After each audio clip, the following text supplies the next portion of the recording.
வணக்கம் ஃப்ரெண்ட்ஸ், இன்றைக்கி நம்ம என்ன பார்க்க போகிறோம்னா பஃப் ஸ்லீவ் எப்படி வைக்கணும்னு பார்க்க போகிறோம். இது வந்து 9 இன்ச் பஃப் ஸ்லீவு. இங்கே பாருங்கள், கை ஹைட்டு இந்த அளவு இருக்குது. இதுலேருந்து 9 இன்ச் பஃப்புக்கு மட்டும் நான் விட்டு இந்த ஷேப் பண்ணியிருக்கேன். இப்போ பாருங்கள், நான் ஆம்கோல் கரெக்ட் பண்ணி வச்சுருக்கேன். கரெக்டாக சென்டரும் வந்துட்டு நான் கரெக்ட் பண்ணி வச்சுட்டு ஒரு பின் போட்டுக்கலாம்.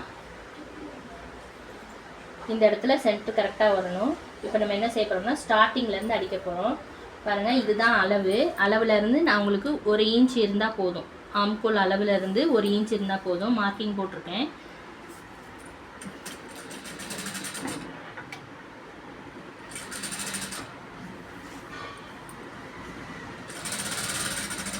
ரெண்டு ஓரமும் சமமாக வச்சு அடிக்கிறேன். பஃபுக்கு எவ்வளோ துணி இருக்குன்னு பார்த்துக்கோங்க. பார்த்துட்டு இங்கேருந்து ஒரு 2 இன்ச்சுக்கு முன்னால் நம்ம ஒரு மார்க் போட்டுக்கலாம். 2, 2.5. நம்ம பஃப்பு எவ்வளோ தூரம் நமக்கு தள்ளி வைக்கணும்னு ஆசைப்பட்றீங்களோ அந்த அளவுக்கு வச்சுக்கலாம். இது உங்களோட சாய்ஸு. நான் என்ன பண்ணுறேன்னா, இந்த இடத்துலேருந்து நான் சுருக்க வைக்க ஆரம்பிக்கிறீங்க. பாருங்கள், இங்கே வந்து ஒரு 2.5 இன்ச் இருக்கும். இந்த இடத்துலேருந்து நான் ஃப்ளீட்ஸ் வைக்கிறேன். ஃபஸ்ட்டு என்ன பார்த்த மாதிரி முன் சைடு நமக்கு முன் பக்கத்தில் நான் பஃப் வைக்கிறேன்.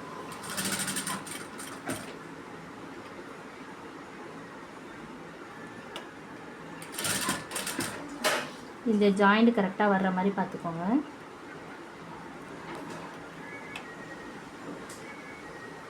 கரெக்டாக இந்த ஜாயிண்ட் கிட்ட வந்துச்சு. இல்லை பாருங்கள், இந்த ஜாயிண்ட் இங்கே இருக்குது பாருங்கள். கரெக்டாக சென்டர் வந்துட்டேன். நான் கரெக்டாக 1/2 இன்ச்சுனா 1/2 இன்ச் தள்ளி அடிக்கணும். ஒரு ஆஃப் ஃபுல்லாக இந்த பக்கம் மாதிரி பார்த்த மாதிரி வச்சுருக்கேன். அடுத்த பஃப் எப்படி வைக்க போகிறேன்னா, இப்படி எடுத்து வைக்க போகிறேன். இந்த வாக்கில் இப்படி எடுத்து வைக்க போகிறேன். கரெக்டாக அதே மாதிரி 2.5 இன்ச்சு மார்க் பண்ணிக்கோங்க. இந்த சைடில் எவ்வளோ தூரம் வேணுமோ அந்த சைடு இப்படி மார்க் பண்ணிக்கோங்க. பண்ணிவிட்டு இந்த பஃப் இப்படி எடுத்து இப்படி வைக்கணும். பொறுமையாக அடிங்க, அழகாக வரும்.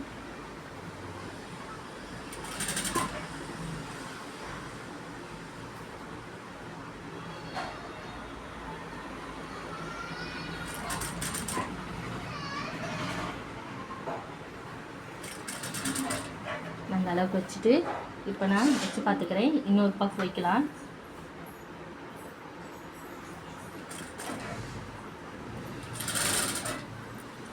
அப்படியே ஜாயின் பண்ணிக்கிட்டே பஃப் வச்சிங்கன்னா உங்களுக்கு கரெக்டாக வந்துடும்.